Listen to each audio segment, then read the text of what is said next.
जीवादितत्वं प्रतिपादकाय सम्यक्तिमुख्याष्टगुणार्णवाय प्रशान्तरूपाय दिगम्बराय देवादिदेवाय नमो जिनाय। ज्ञानी विवेकी परमस्वरूपी ध्यानी व्रती प्राणिहितोपदेशी मिथ्यात्वघाती शिवसौख्यभोजी वभूयस्वन्तविमलं नमामि। नमो अर्यन्ताणं नमो सिद्धाणं नमो आयरीयाणं नमो वज्रायाणं नमो लोये सव्यसाहोणम। देवादिदेव 1008 भगवान श्री चंद्र प्रभु स्वामी की जय। देवादिदेव 1008 श्री नेमिनाथ भगवान की जय। देवादिदेव 1008 भगवान श्री बाहुबली स्वामी की जय। परम पूजनीय आचार्य भगवान श्री विशुद्ध सागर जी महामुनिराज की जय। परम पूज्यनीय मुनिराज श्री सुप्रभ सागर जी महाराज की जय। परम पूजनीय मुनिराज श्री प्रणत सागर जी महाराज की जय। आज फिर चलते हैं उस सन्मार्ग की तरफ जहाँ पर जीवन बनता है सम्यक।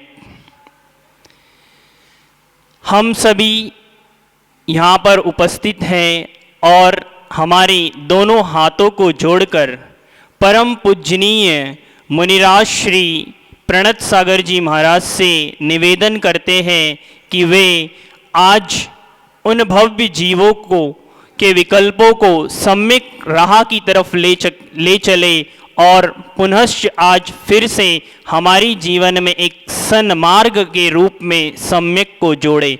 नमोस्तु महाराज जी, नमोस्तु महाराज जी, नमोस्तु महाराज जी। नमो हरिहंताणं नमो सिद्धाणं नमो आयरीयाणं नमो वज्रायाणं नमो लोये सव्यसाहोणम्। अनंत अनंत सिद्ध परमेष्टि भगवान की परम पूज्य आचार्य भगवंत गुरुवर विशुद्ध सागर जी मुनि महाराज जी की परम पूज्य मुनि श्री सुप्रभ सागर जी महाराज जी की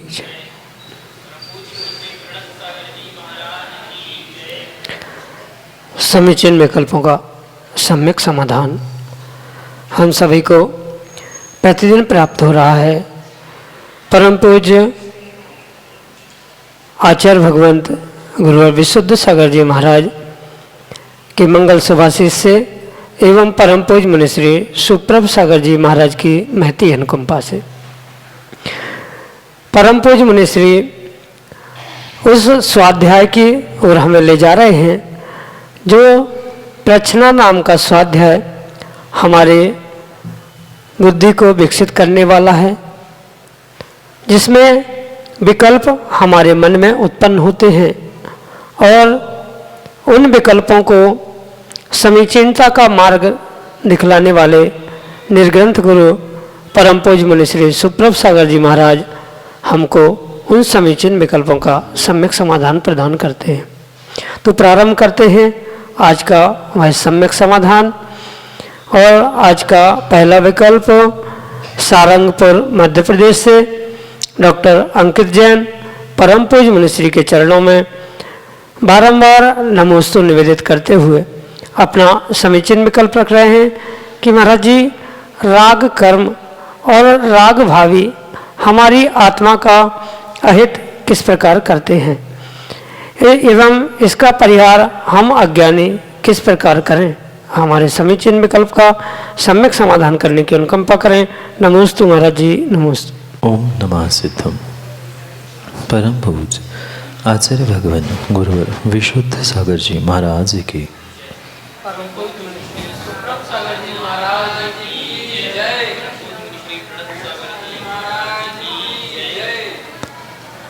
इस आत्मा को अगर किसी ने अज्ञानी बनाया है तो उन कर्मों का नाम है, उन स्थितियों का नाम है राग और द्वेष।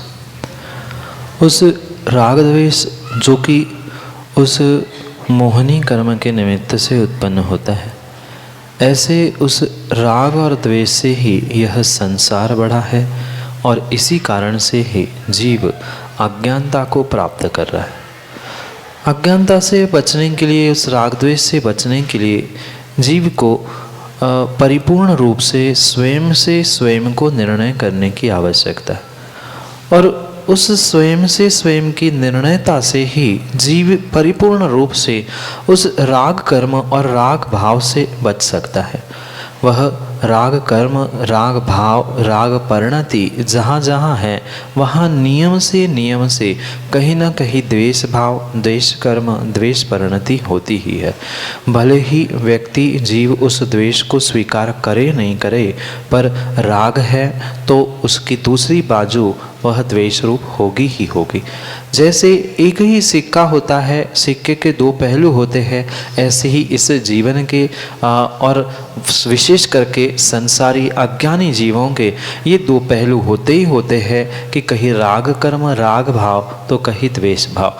द्वेष भाव नहीं है तो राग भाव भी नहीं होगा और राग भाव नहीं है तो द्वेष भाव भी नहीं हो सकता। इसलिए इस राग और द्वेष, इन दोनों से जो हमारा संसार वृद्धि का कार्य चल रहा है, उससे हमें बुद्धिपूर्वक बचने की, समझने की और संभलने की आवश्यकता है।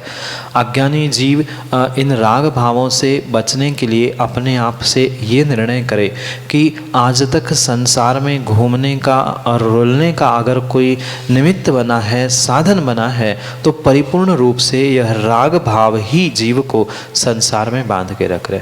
और उस राग रूप, रति रूप जो परिणाम चल रहा है, वो ही जीव को सच्चे सन्मार्ग पर ले जाने से वंचित कर रहे हैं। क्योंकि राग को ही कथनचित रति भाव में ग्रहण किया या रति भाव को ही राग का ही पर्यायवाची शब्द में ग्रहण किया, तो वह नियम से रति, अरति आदि राग द्वेष रूप जो कथनचित ईषद कषाय 9 कषायों में ग्रहण किया है, उससे जीव चारित्र मोहिनी का आश्रय बंध करता है और नियम से उस कारण से वह स्वयं का अहित कर बैठता है। क्योंकि जीव का हित सम्यक दर्शन, सम्यक ज्ञान और सम्यक चारित्र को ही प्राप्त करने में आत्मा का हित हो सकता है, पर जो चारित्र से या सम्यक दर्शन आदि से दूर हो रहा है, वह कभी भी अपनी आत्मा का कल्याण हित नहीं कर सकता।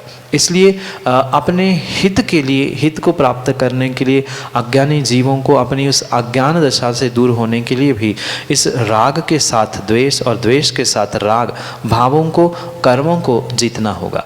कोई राग कर्म भिन्न वस्तु नहीं है, अपितु राग भावों से जो हमने कर्म आश्रवित किए हैं वही राग कर्म की कोटि में आएंगे और द्वेषपूर्वक किए गए उन कर्मों को हम द्वेष कर्म या द्वेष भाव भी कह सकते हैं। इसलिए सबका कर्ता यह राग भाव है। अगर वह राग भाव अप्रशस्त है तो नियम से संसार का ही कारण है, और वही कथनचित अगर वही राग भाव प्रशस्त हो रहे हैं, देवशास्त्र गुरु के प्रति हो रहे हैं, तो कथनचित किसी समय, किसी अपेक्षा से वह हमारे लिए कल्याण का या मोक्ष का मार्ग दिखाने वाले फिर भी हो सकते हैं। पर अप्रशस्त राग भाव और अप्रशस्त राग कर्मों से जीवों को बचने के लिए उससे होने वाले अहित के विषय में हमें समझना होगा। राग द्वेष करने से जीव नरक आदि योनियों में पहुंचकर किस प्रकार से दुख उठाता है, उसका भी सम्यक निर्णय करने की उसे आवश्यकता है। जिसने उस विषय में सम्यक निर्णय किया है, वो उस राग भाव और राग कर्म आदि से बचने की पूरी संभावना है। यही आपके लिए सम्यक समाधान। समीचीन विकल्प के लिए इंजीनियर अभिषेक जैन दुबई से परम पूज मनुष्य के चरणों में बारंबार नमोस्तु निवेदित करते हुए अपना समीचीन विकल्प रख रहे हैं कि महाराज जी, तीर्थंकर भगवान का जन्म से ही आहार तो होता है, निहार नहीं। तो जब वह मुनि अवस्था में होते हैं तो क्या उनके पिछी कमंडल भी होते हैं क्या? हमारे समीचीन विकल्प का सम्यक समाधान करने की अनुकंपा करें। नमोस्तु महाराज जी, नमोस्तु। तीर्थंकर वह होते हैं जो इस धर्म तीर्थ को चलाने के लिए एक नेता के रूप में स्वीकार या ग्रहण किए गए होते। सामान्य केवली और तीर्थंकर केवली में मुख्यतः से यही अंतर हुआ करता है।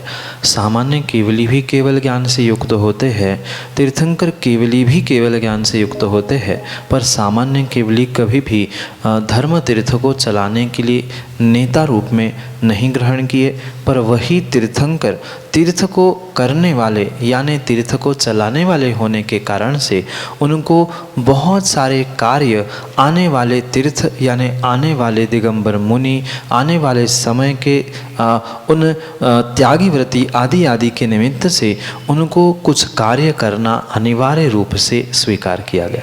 जबकि उन निर्ग्रंथ मुनिराज को जो तीर्थंकर अवस्था को प्राप्त करने वाले हैं या तीर्थंकर प्रकृति का जिनका उदय आने वाला है, वे स्वयं से ही उत्तम सहननधारी होते हैं। उनको आहार निहार आदि आदि की आवश्यकता नहीं होने पर भी वे धर्म तीर्थ को चलाते हैं, उनको चलाना होता है और उनकी ही परंपरा उनको ही देखकर आने वाले जो निर्ग्रंथ मुनिराज है आदि उन सबको अपने उस मूल गुणों आदि का पालन करना अनिवार्य होने के कारण से उनके लिए आहार करना, पिछी कमंडल आदि धारण करना ये मात्र और मात्र उस धर्म तीर्थ को चलाने की अपेक्षा से आवश्यक है। वास्तविकता में उनसे किसी भी जीवों की विराधना आसाधना नहीं होती, पर फिर भी वे आने वाले समय में जो निर्ग्रंथ मुनिराज होंगे उनके दिखाने के लिए पिछी कमंडल, किसी दाता के घर में पहुंचकर आहार आदि ग्रहण करना, ये सब कुछ कार्य करते हैं। जबकि वास्तविकता यही है कि उनको उन किसी भी साधनों की आवश्यकता नहीं होती है, पर फिर भी मात्र धर्म तीर्थ चलाने के लिए अगर वे आहार नहीं करेंगे तो यही सिद्धांत बन जाएगा कि तीर्थंकर ने आहार नहीं किया था, आज के मुनि कैसे आहार कर रहे है। तीर्थंकर ने पिछी कमंडल नहीं लिया था, आज के मुनि को भी क्या आवश्यकता है, वह बिना पिछी कमंडल के भी मुनि होते हैं, आहार करने वाले मुनि होते ही नहीं हैं। ऐसी अन्यथा प्रवृत्ति अन्यथा चिंतन व्यक्ति कर सकता है। इसलिए धर्म तीर्थ में जो आने वाले समय में निर्ग्रंथ मुनिराज बनेंगे उनकी स्थिति परिस्थिति उनकी व्यवस्था सब कुछ बनाने के लिए वे धर्म तीर्थ को चलाने के नायक होने के कारण से उनको ये सब कुछ करने के लिए बहुत बहुत अनिवार्यता से कथन किया गया है। जबकि पिछी से उन्हें मार्जिन करके जीवों की रक्षा करने की आवश्यकता नहीं है, क्योंकि वे जिनकल्पी होते हैं। साथ साथ वह कमंडल सी की भी उनको आवश्यकता नहीं है, निहार आदि की कोई ज़रूरत नहीं है, आहार की भी आवश्यकता नहीं होती, पर फिर भी ये एकमात्र आने वाले समय में उस व्यवस्था को निर्ग्रंथ मुनिराज की चर्या को दिखाने के लिए, सिखाने के लिए, बताने के लिए ही ये सब कुछ उनको करना पड़ता है।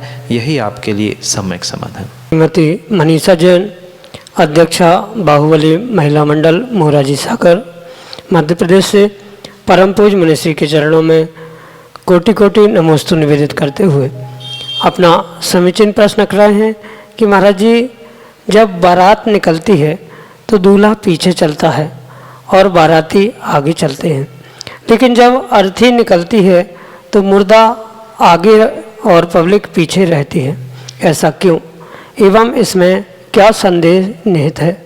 हमारे समीचीन विकल्प का सम्यक समाधान करते हुए हमारा मार्गदर्शन करने की अनुकंपा करें।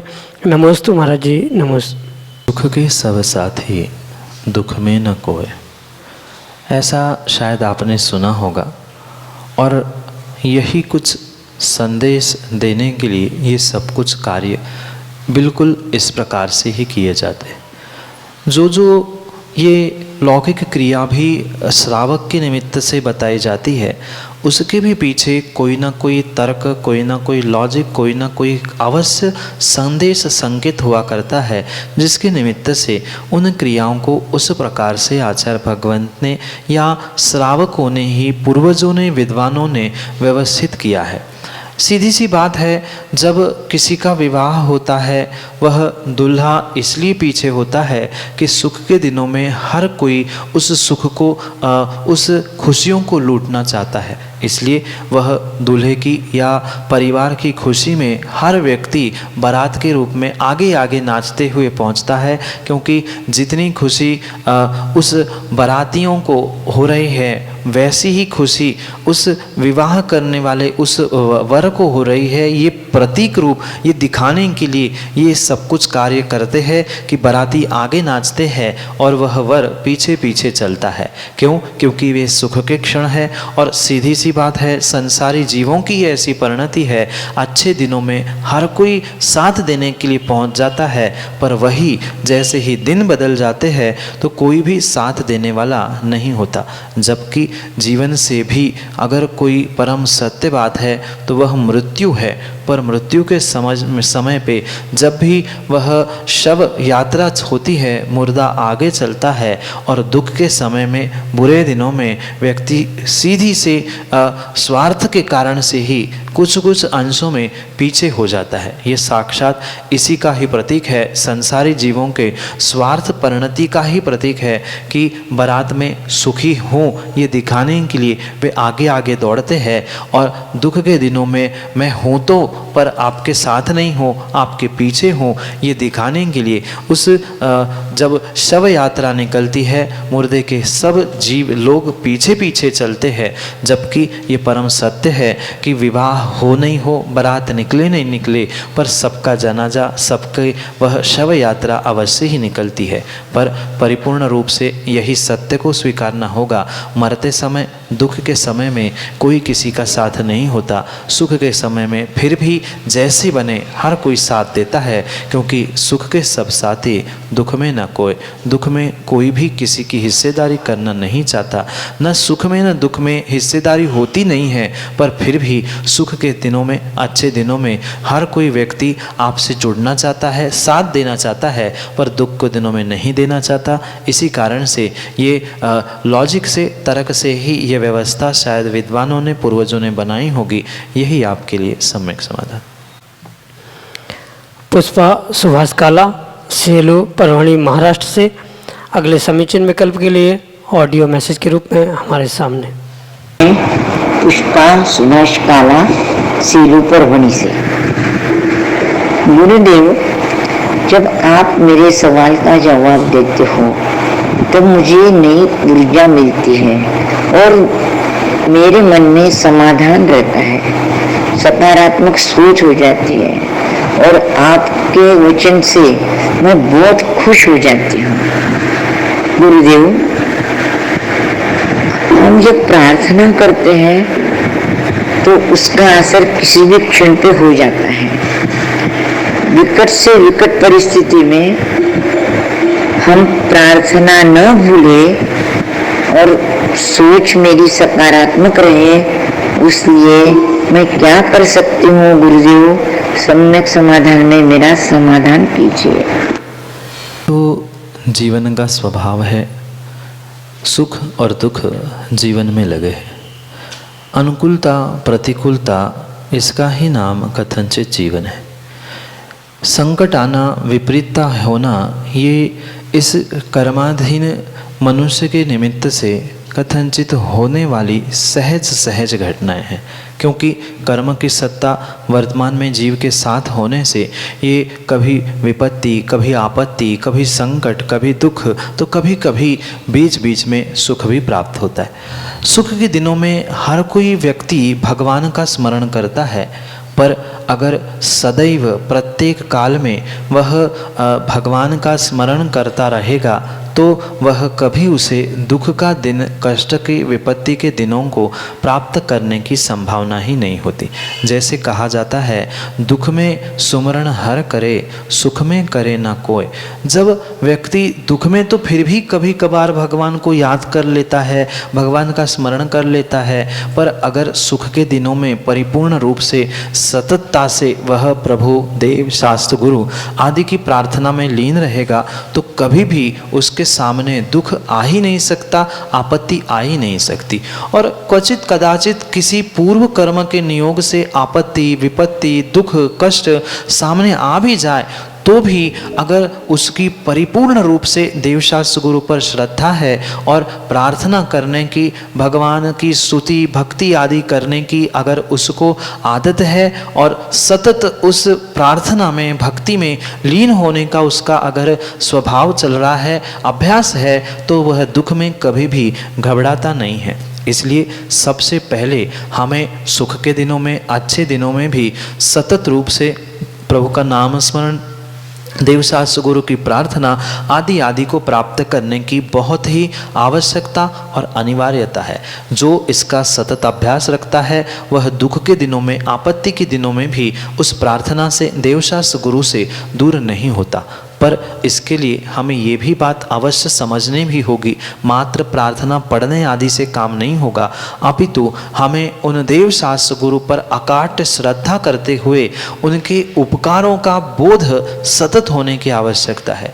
किसी भी गुरु ने, किसी भी प्रकार से अरहंत प्रभु ने, जिनवाणी ने जो हमारे ऊपर किए गए उपकार है, उस उपकारों को जो व्यक्ति भूलता है वो ही उसकी प्रार्थना को, उनकी प्रार्थना को भूलता है। जिसने देवशास्त्र गुरु की कृपा, देवशास्त्र गुरु का आशीर्वाद और देवशास्त्र गुरु के सन्निधि से बहुत कुछ प्राप्त किया होता है और वह उसके उन उपकारों को नहीं भूलता, वो ही परिपूर्ण रूप से उन दुख के दिनों में, आपत्ति के दिनों में भगवान से, देवशास्त्र गुरु से दूर नहीं होता। सीधी सी बात है, दुख के दिनों में, आपत्ति के दिनों में हम देवशास्त्र गुरु से जुड़ के रहने के लिए, उनकी प्रार्थना में हमारा मन लगने के लिए हम एक ही कार्य कर सकते हैं जो उन्होंने प्रत्यक्ष रूप से, परोक्ष रूप से हम पे उपकार किए हैं। उन उपकारों का अगर हम सतत स्मरण करते रहेंगे तो नियम से कभी भी हम दुख के दिनों में, आपत्ति के दिनों में भी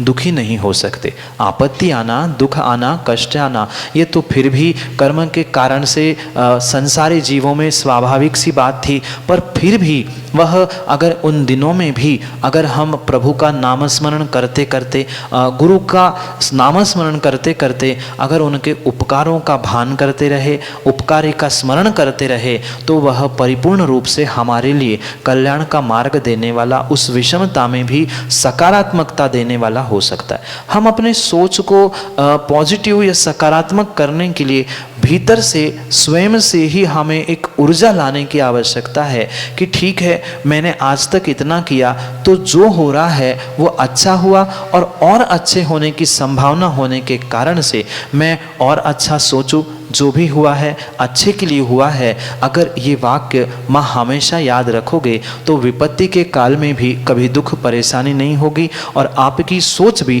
हमेशा ही सकारात्मक बनी रहेगी। इसलिए जीवन में इस पंक्ति को हमेशा दोहराते रहना, जो हुआ है अच्छे के लिए हुआ है और जो होगा वह अच्छे के लिए होगा। ये विपत्ति के दिनों में हम अगर याद करेंगे तो आपकी उस काल में भी सोच भी सकारात्मक रहेगी और आप भी प्रभु और गुरु भक्ति प्रार्थना से दूर नहीं होंगे। इस प्रकार से चिंतन और विचार करने से आप अपने जीवन को बदल सकते हैं। यही आपके लिए सम्यक समाधान। ब्रह्मचारी सौरभ भैया जी अगले समीचीन विकल्प के लिए हमारे सामने।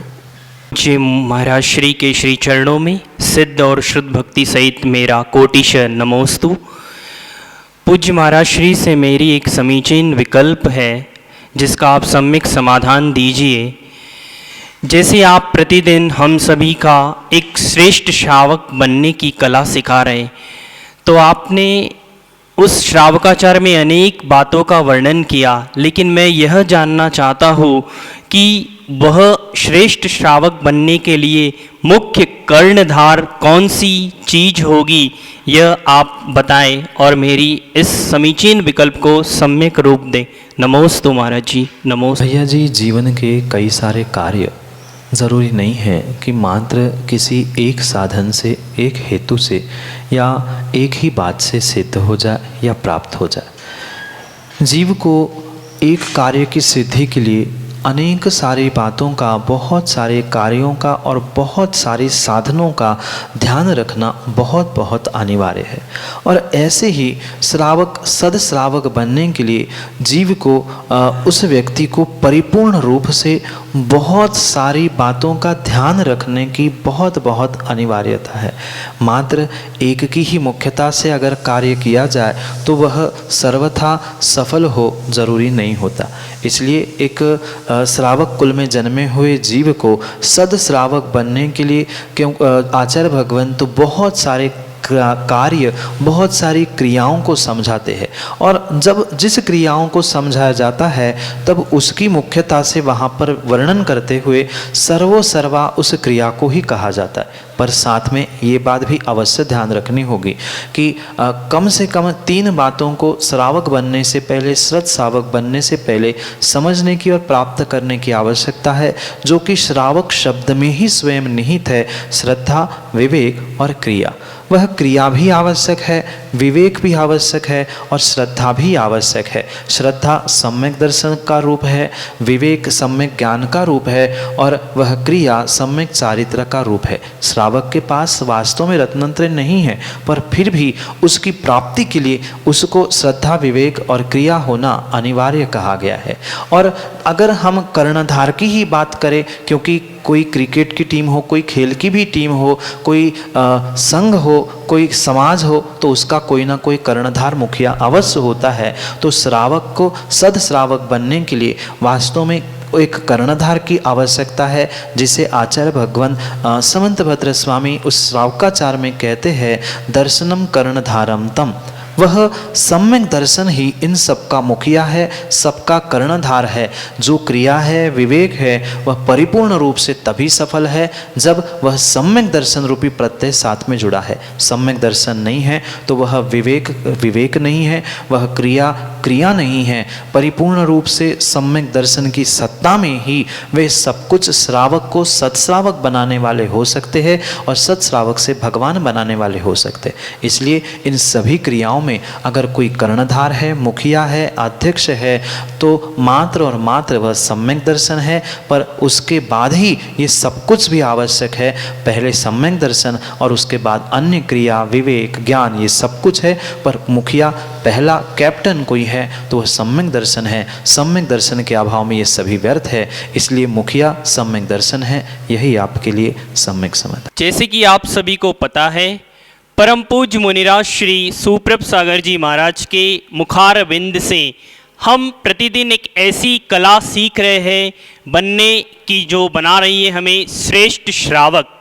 जी हाँ, आपको बता दूं कि प्रतिदिन आप जो परम पूज्य मुनिराज श्री के रत्नमाला ग्रंथ पर प्रवचन आ रहे हैं, वे आप अपने घर पर टीवी स्क्रीन पर जिनवाणी चैनल के माध्यम से संध्याकालीन 7:40 पर देखें और अपने जीवन में एक सदश्रावक बनने की कला को जरूर सीखें। और एक विशेष बात कि यह जो सम्यक समाधान परम पूज्य मुनिश्री द्वारा दिया जाता है, उसका भी लाभ आप अपनी टीवी स्क्रीन पर संध्याकालीन 4 बजे पारस चैनल के माध्यम से ले सकते हैं। और यदि आपके पास है चलायन यंत्र यानी मोबाइल, तो उस पर आप सुप्रभ उवाच यह चैनल पर जाकर परम पूज्य मुनिराज श्री के अनेकों ग्रंथ पर व्याख्यान एवं यह सम्यक समाधान उपलब्ध है। आप उससे भी लाभान्वित हो सकते हैं। यदि आप भी चाहते हैं कि आपके मन में है कोई विकल्प, तो आप वह विकल्प यहाँ तक पहुँचाए। वह माध्यम आपके चलायन यंत्र यानी मोबाइल पर आपको व्हाट्सएप या फिर जीमेल करना होगा।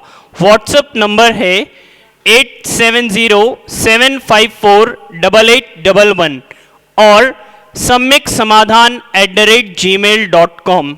इस पर भी आप प्रेषित या भेज सकते हैं आपका संदेश। आज के लिए शेष इतना ही। कल पुनः हम हमारे जीवन को बनाएंगे सम्यक। जय जिनेंद्र।